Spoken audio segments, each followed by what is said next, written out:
When I was 16 years old, I decided to surprise my parents with a bouquet of flowers for Valentine's Day. We had always celebrated this as a family holiday rather than a romantic one. Since I didn't have a car to drive to a florist, I figured I could walk to the hospital near my high school, which had a gift shop that sold floral arrangements. On Valentine's Day, I set off for the hospital by myself, cutting across campus to navigate a network of side roads populated with specialty doctors' offices that kept odd hours. These were the kinds of buildings where traveling doctors held surgery consultations or performed small procedures a few times a month. The trip there passed without incident, but on my way back, I noticed an unkempt 1990s car following closely behind me. My memory of the car is hazy, but I distinctly recall there were at least two men inside whose faces I could not see. Initially, I assumed the driver was simply afraid of hitting me and was waiting to pass. To demonstrate that they could safely drive ahead, I moved further onto the grassy shoulder of the road. However, they still refused to pass, continuing to creep along behind me at a slow pace. As I began to suspect that the driver was more interested in me than a destination, I started walking faster. The car matched my speed, confirming my suspicions. Despite the impracticality of my shoes and the risk of spilling water from my vase, I decided to run as fast as I could. That was when they hit the gas, again matching my speed. At that moment, I realized the car was 100% following me, and there was no one else around to notice. I needed to get away. I bolted into the first parking lot I saw, but the car turned in after me. Despite the spacious front lot having only 2 or 3 cars, the driver didn't stop to park in any of the available spaces. Instead, they pursued me into the partially under construction back portion of the lot. I passed every available parking space, cornering myself against a pile of debris and rubble from the construction. The car came to a diagonal stop less than 3 feet away. Before anyone could emerge from the vehicle, I somehow managed to scale the small mound of rubble behind me, vase in hand. I jumped from its peak, landing painfully on the other side, which fortunately was a plot of undeveloped land within sight of my high school campus. I glanced back over my shoulder to see if they were still in pursuit, but the car had sped off. After I reached the top of the rubble pile, it was nowhere in sight. They hadn't parked in the lot at all. The driver was definitely following me.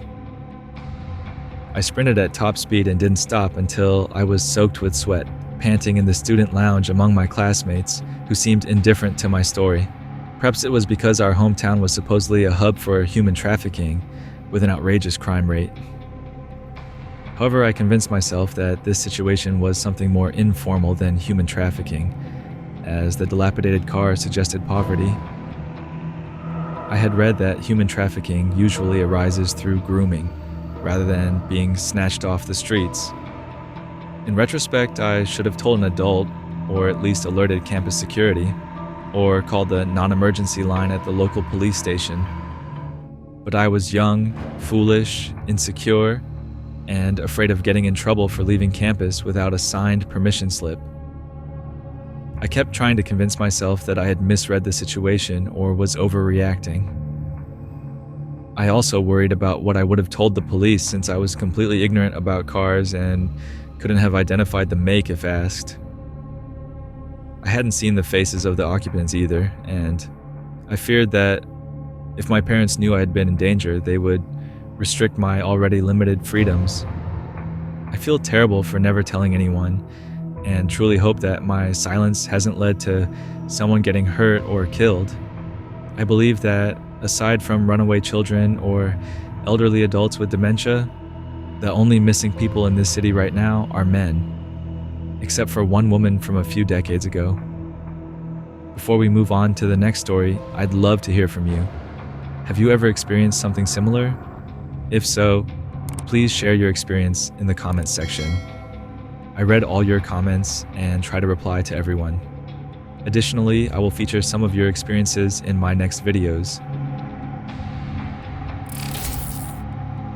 On a cold Valentine's Day evening in the quiet town of Ashwood, Oregon, Melissa, a young cashier at a local supermarket, prepared to close the store.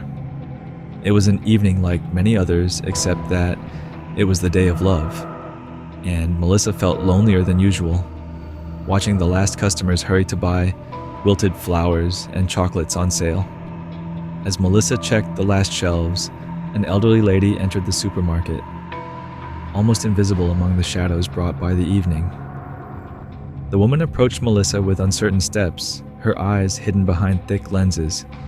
She asked Melissa to help her find a gift for her deceased husband to commemorate their wedding anniversary, which fell on Valentine's Day.